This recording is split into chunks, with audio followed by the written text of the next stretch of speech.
Are you really planning to leave? Yes. The idea of eternal life, it's begun to frighten me. I struggle to renounce our conventional wisdom. Death is the means by which life prunes its branches, leaving the trunk to grow strong and tall. We die so that our species may flourish. What would become of mankind were we to halt that process? If unending stagnation is the fruit of our labor, then perhaps we strive for the wrong thing.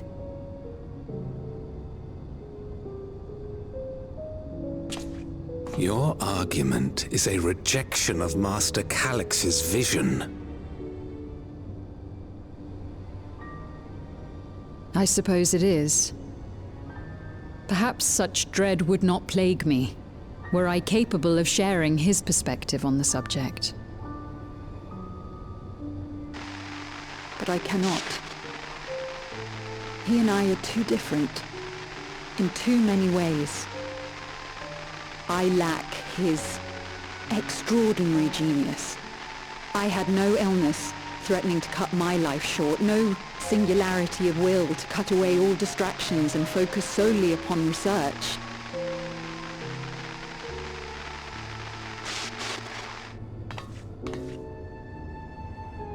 I have nothing but respect for his determination. The way he overcame his prognosis and seized the means to transcend death itself. But I'm not convinced that this obsession with living is the right path. That's why I've decided to leave preservation and put all my effort towards building a legacy for the next generation to come. Surely you...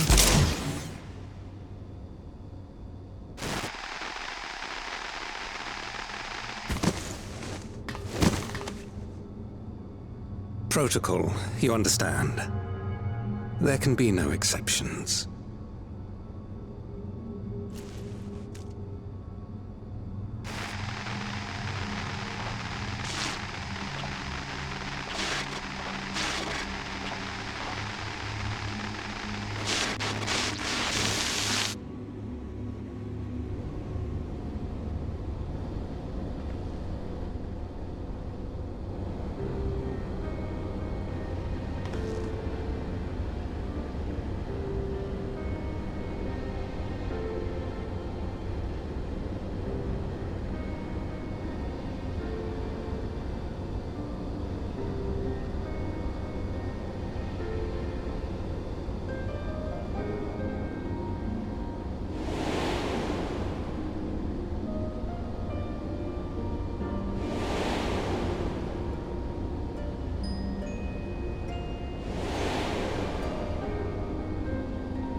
This terminal doesn't look special to me, but this is definitely what we're after?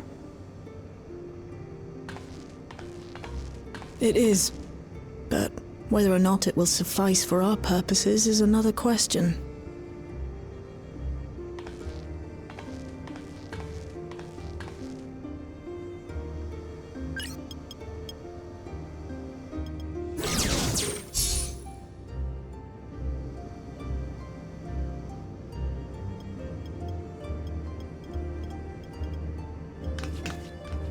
The Endless are created using the memories of the deceased. But as memories are, in essence, collections of data, the resultant entities have no physical form. These data entities, as we might call them, have only two methods for interacting with the material world. One of these we saw in living memory, where the Endless are granted temporary bodies through the use of corporeal ether. They become much like solid ghosts that one can see and touch. The other method, which Kafkiwa employed, is the remote operation of a machine. But where do you suppose the Endless are to be found when not inhabiting a physical body?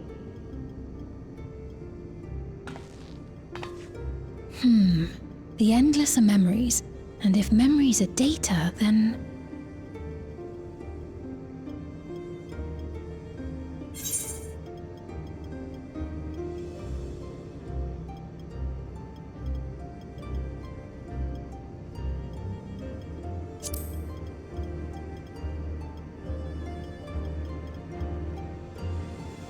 Yes, we suspect they reside in a virtual domain, one contained entirely within an electrope-based machine. We've seen such a realm before, after all.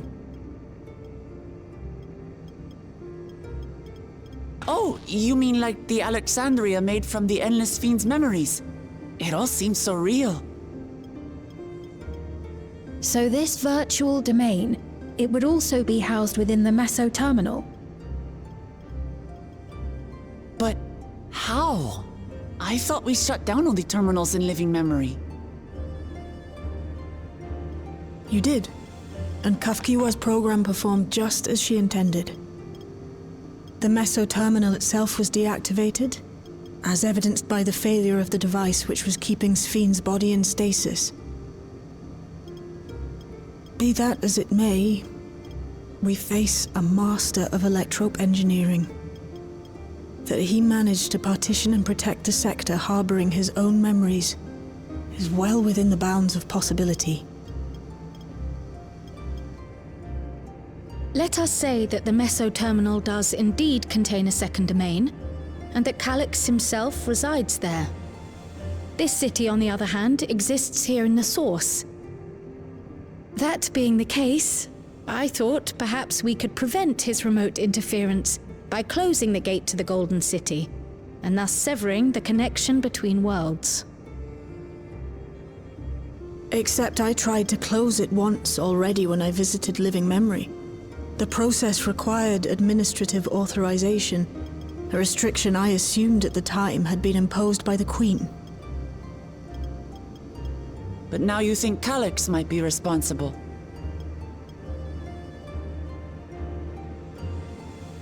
Just as I suspected.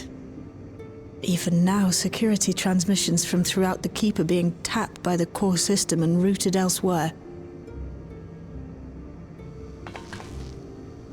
Almost every single one has you as its focus. He's keeping track of the keyholder's movements.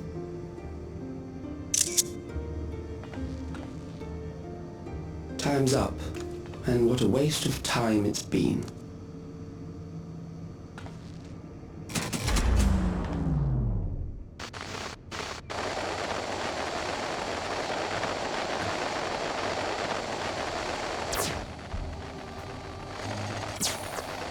Hoping to find me by tracing security data.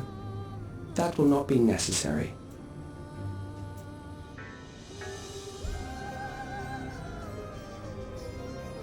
Through a not inconsiderable effort, I've taken your measure and prepared a force sufficient to subdue you.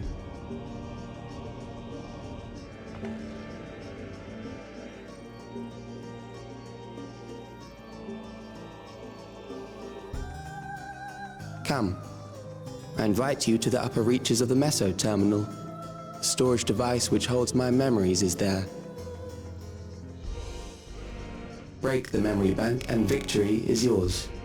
I, in turn, will seek to wrest the key from you with any and every means at my disposal.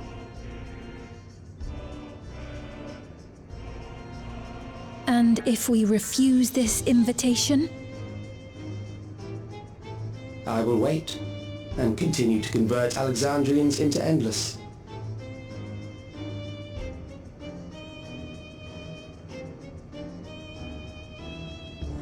Consider the urgency of the situation and make the wiser choice.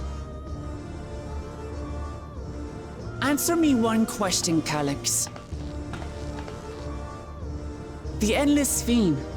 When she was queen, you had her face an impossible task, then manipulated her into using the key when she was at her most desperate. If you can do all that, then why not whisk it away when her plans went to ruin? Why let it fall into our hands?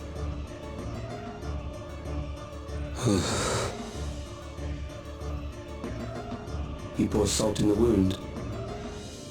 That disaster was a miscalculation on my part.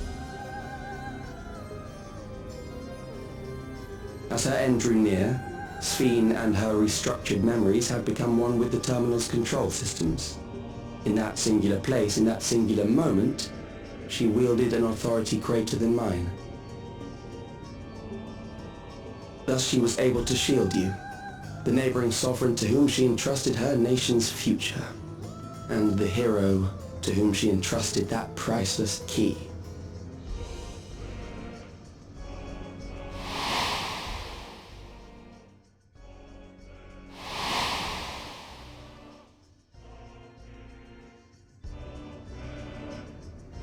I am unsure to what degree she perceived my presence, but she knew that someone was watching.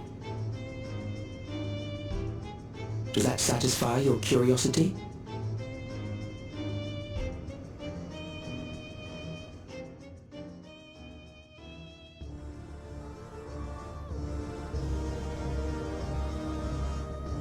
It does. And I'm satisfied that you will take nothing more from this nation. Not one more life, not one more future, not one single smile from another child's face. You hear me?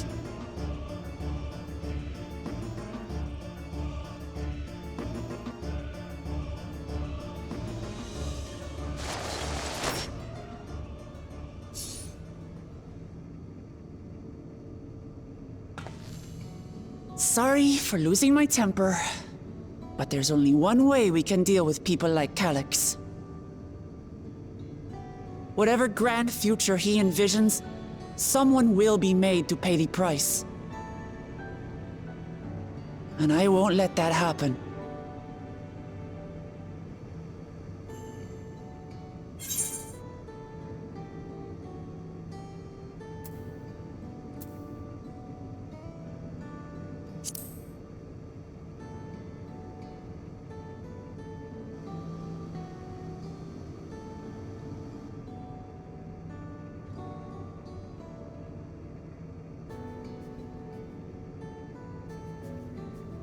If I may, I realize it is not my place to say this. Even so, I must thank you both. On behalf of my other self, allow me to say how grateful I am to have you as our champions.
I see.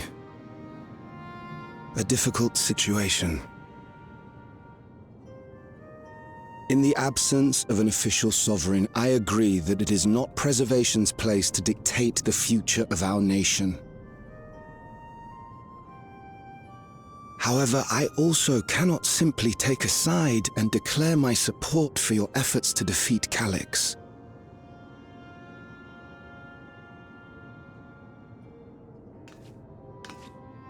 Is that because of the new regulator you wear? I've yet to register it. I find myself caught between the fear of dying and the desire to carry out the duties of governance.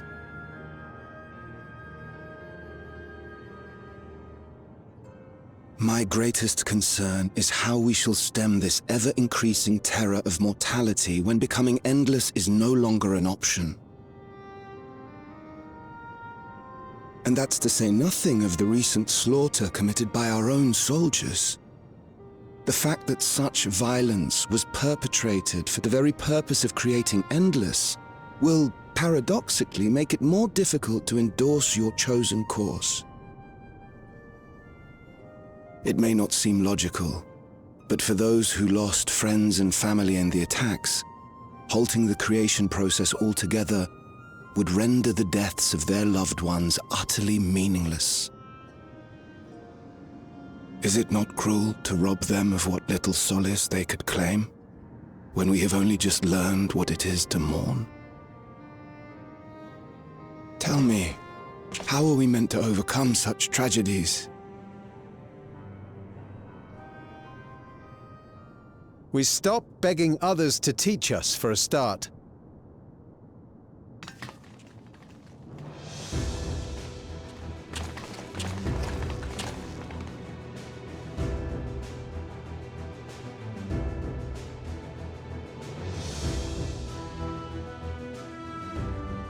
For the longest time, we've been protected by Queen Sphene and the systems put in place by our forebears.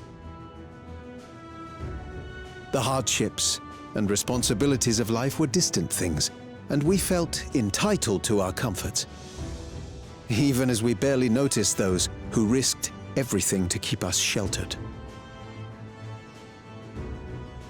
But no more. From now on, we need to learn on our own. How to live with the promise of death. How to endure the pain of loss. We may never learn to love such things, but we may learn to survive them. The people beyond the barrier, even the Alexandrians of old, they've all had to live with these fears. There's no reason we can't do it too. What are you all doing here? Malachite called us in, and the Oblivion members briefed us on the current crisis. You don't stand idly by while your house burns down. We came together and thought about how we could help. Long story short, we've decided to join the fight alongside Oblivion.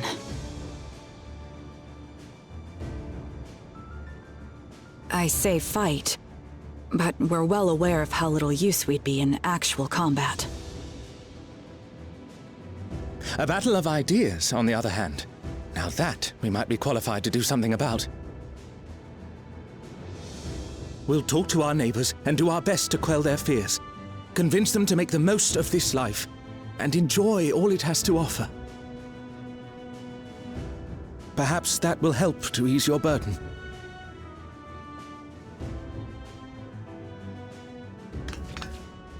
It certainly will.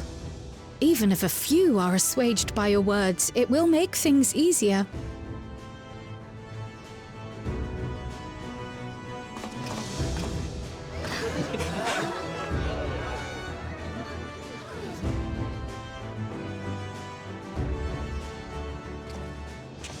Those who have already registered will be difficult to sway, but there are still many who waver.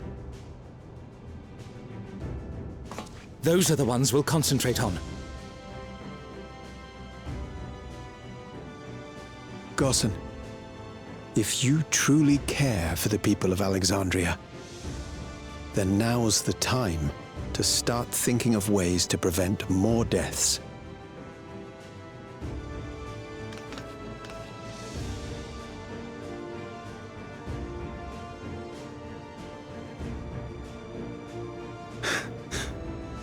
Were I to become endless at the expense of my countrymen's lives, I would regret it for the rest of my existence.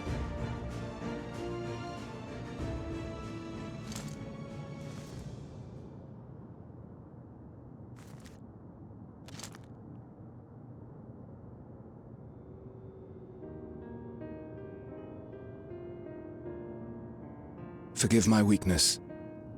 When the people have lost their way, it falls to the government to support and guide them. Alexandria can rise above this sorrow and find its way forward once more. Is that not so, Your Majesty? Indeed it is.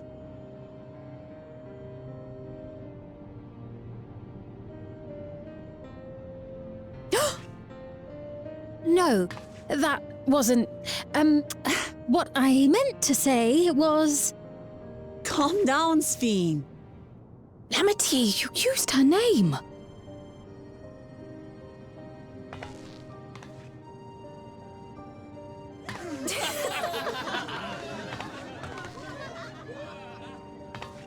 The perfect resemblance to our beloved Queen Sphene has not escaped our notice. Yet we also understand that you are not her. Having to live in secret, unable to share who you really are, that must have been hard on you.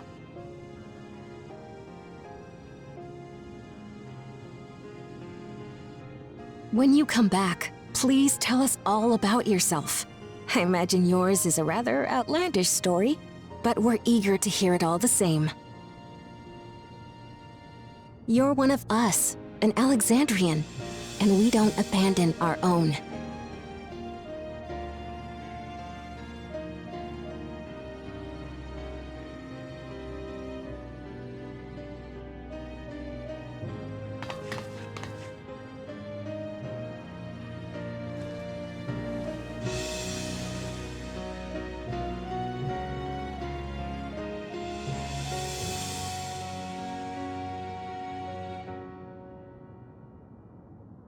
I promise to return. And when I do, I look forward to speaking with you all.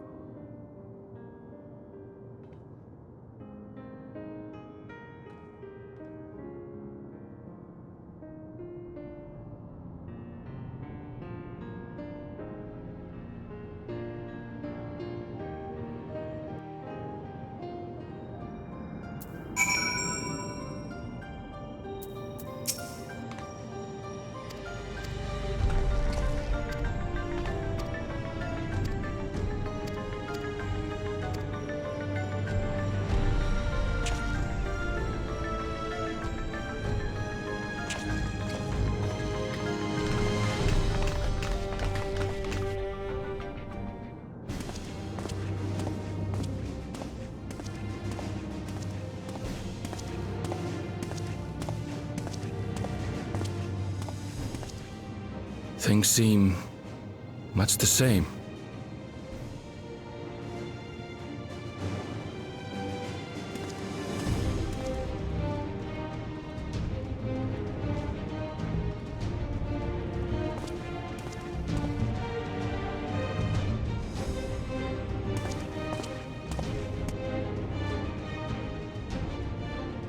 So listen, you have nothing more to fear than any other normal day. Deep breaths. We'll get through this.